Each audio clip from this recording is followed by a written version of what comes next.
코로나19 4차 대유행의 한복판에서 9월 총파업을 예고할 수밖에 없는 전국 보건의료 노동조합의 이야기를 속사정을 듣기 위해 서울시 서남병원에 달려왔습니다. 안녕하세요. 안녕하세요. 네, 지부장님 소개는 직접 부탁드리겠습니다. 네. 안녕하세요. 서울시 서남병원 노동조합 지부장 김정은입니다. 만나서 반갑습니다. 그래서 이렇게 확진자가 줄어들지 않고 있는 상황에 거의 뭐 횟수로 2년이 다 돼가는데 보건의료 노동자분들의 상황이나 상태는 어떤가요? 이번이 벌써 4차 대유행이에요. 네. 근데 다른 때보다 이번 유행이 되게 길어요. 워낙에 보통 때는 1, 2, 3차는 이렇게 피크를 찍었다가 조금 유지를 했다가 다시 이제 떨어지면서 뭔가 쉴 수 있는 시간이 있었는데 지금은 전혀 그것도 없이 계속해서 달리고 있다라고 보시면 될 것 같고 저희가 이제 레벨 D를 입고 나서 들어가거든요. 방호복을 갖다가 다 네. 착용을 하고 나서 이제 들어가고 있는 상태인데 입는 것도 5분 정도가 소요가 되는데 그 입는 순간부터 땀이 나기 시작을 할 정도로 굉장히 덥고 답답한 상황인데 원래 2시간 일하고 2시간 쉬고 이게 기본이거든요. 근데 지금은 그런 게 없이 그냥 계속해서 들어가고 쉴 틈 없이 들어가고 있다라고 보시면 될 것 같아요. 방호복이라고 하나요? 그거를 입고 한다는 것 자체부터가 굉장히 힘드실 것 같은 생각이 듭니다. 하는 일들은 뭐 배식부터 해서 청소까지도 있고 저희가 가장 기본적으로 하는 것이 이제 수액을 놓는 일일 텐데 고글을 쓰고 있으면 시야가 제대로 확보가 되지가 않고 장갑도 3개를 겹쳐가지고 쓰고 있거든요. 그러다 보니까 이제 감이라는 게 있어야 되는데 그게 안 돼서 느낌이 없어서 힘들다라고 얘기를 하고 있어요. 그냥 일상생활도 지금 힘든 상황에서 레벨들이 입고 나서 생활을 하니까 모든 업무가 다 난이도가 올라갔다라고 보시면 될 것 같아요. 이제 코로나 환자가 발생한다든가 코로나 대응이 어떤 체계로 이렇게 진행되고 있었는지 솔직히 자세히는 잘 모르겠거든요. 저희 병원 같은 경우에는 일반 환자들은 다 나가 있는 상태고 지금 감염 환자들만 이제 보고 있다라고 보시면 될 것 같고 외래 일부 열었고요. 그리고 정형외과 환자 2번 정도만 이제 하고 있는 거고 나머지는 다 코로나 확진자를 보고 있고요. 그리고 백신 업무를 갖다가 보고 있는 거 있고 그리고 용인에 이제 생활치료센터라고 해서 격리시설 이렇게 운영을 이제 하고 있다라고 보시면 될 것 같아요. 그리고 선제검사소와 선별검사소까지 이제 운영을 하고 있는 상황이고 타병원 민간 쪽에 있는 병원들을 보시게 되면은 지금 이제 종합병원의 병상의 5% 정도를 감염병 전담 병동으로 만들어라 이런 식으로 해가지고 지침이 나오긴 했는데 뭐 움직이고 있다 이런 소리만 들리고 있지 기본적으로는 거의 다 그냥 일반 병원을 운영을 하고 있을 거예요. 그리고 가까운 이화의료원 같은 경우에도 코로나 병동 조금 이렇게 병상 몇 개 정도 운영하고 있다. 그 정도로만 알고 있습니다. 저희가 막 코로나 확진자가 늘어나면 의료 체계가 뭐 붕괴되고 침상이 없을 거다 막 이런 얘기 나왔는데 사실 그게 이제 이렇게 공공병원, 지정병원 아니면 일반 병원 한 5% 정도 해당하는 그 병상 수를 말한 거였었나 보네요.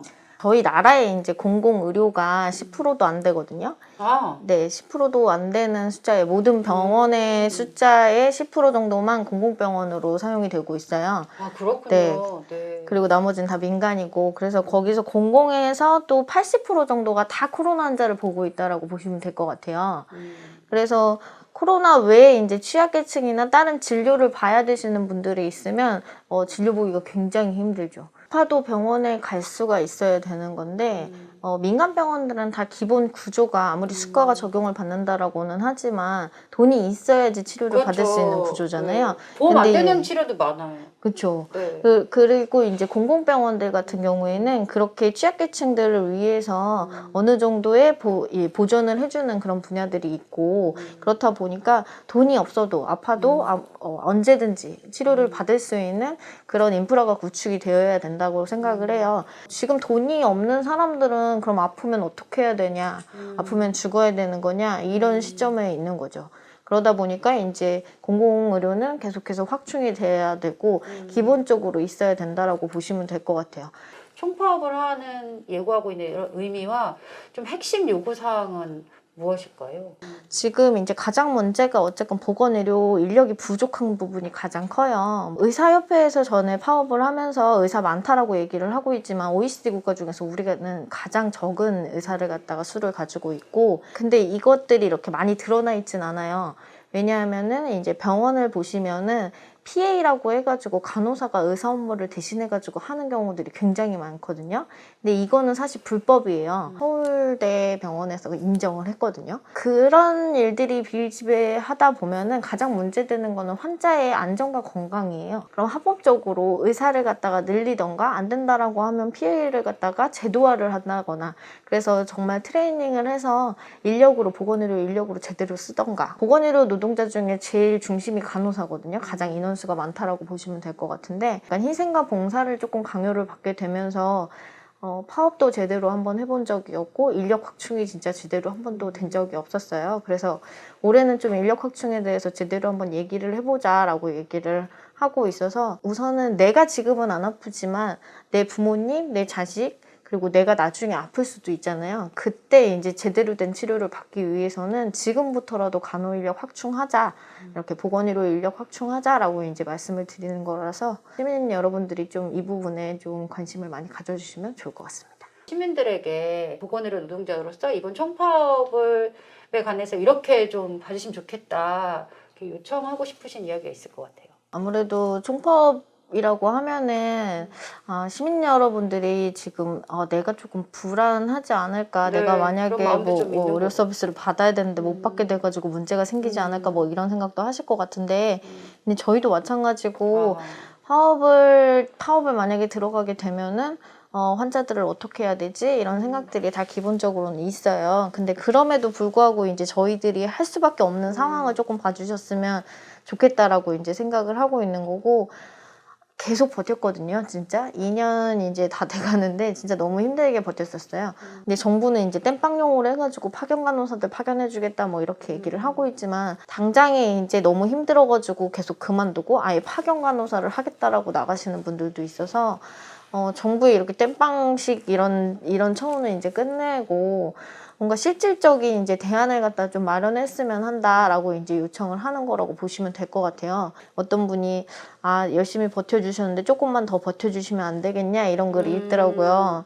버티다 이제 마지막 벼랑 끝이라고 생각을 해주시면 될 것 같아서 요새 응원 댓글도 굉장히 많거든요. 그래서 파업이 목적이 아니고 어쨌건 우리의 지금 우리나라의 공공의료의 현실에 대해서 변화를 갖다가 이루고자 하는 것이기 때문에 시민 여러분들이 모두 좀 이 부분에 대해서 관심 있게 봐주시고 한다라고 하면은 우리가 파업까지 가지 않더라도 좋은 결과가 나오지 않을까 싶어서, 그 전에 더 많이 응원해 주시고 파업에 안 갈 수 있도록 정부에다가도 많이 요구해 주시고 하면 좋을 것 같습니다. 오늘 이렇게 바쁜데 또 계속 이렇게 경무에 시달리고 계신데 오늘 이렇게 시간을 내주셔서 감사합니다. 마지막으로 좀 또 시민들에게 한 가지 짧게라도 당부의 말씀을 해주실 게 있다면요? 걱정이 많으실 걸로 생각이 되는데요. 저희도 굉장히 걱정이 많습니다. 그런데 지금이 아니면 기회가 없을 거라고 생각을 하고 있어요. 공공의료 확충이나 보건의료 인력 확충 같은 경우에는 몇십 년 전부터 계속해서 해달라고 요청을 한 거였었는데 한 번도 들은 적이 없었고, 외국에 있는 OECD 국가들 평균에도 현저히 못 미치는 그런 숫자이기 때문에 어느 정도는 올려주셔야 되지 않을까 하는 생각뿐입니다. 그래서 아직까지 뭐 총파업 준비를 하고 있기는 하지만 정부에서 좋은 답이 온다라고 하면 저희도 이제 안 하게 될 것 같아요. 그래서 국민 여러분들의 많은 지지와 응원 부탁드리겠습니다. 감사합니다. 네, 이렇게 오늘 시간 내주셔서 감사합니다. 감사합니다. 네, 제가 솔직히 고백하겠는데요.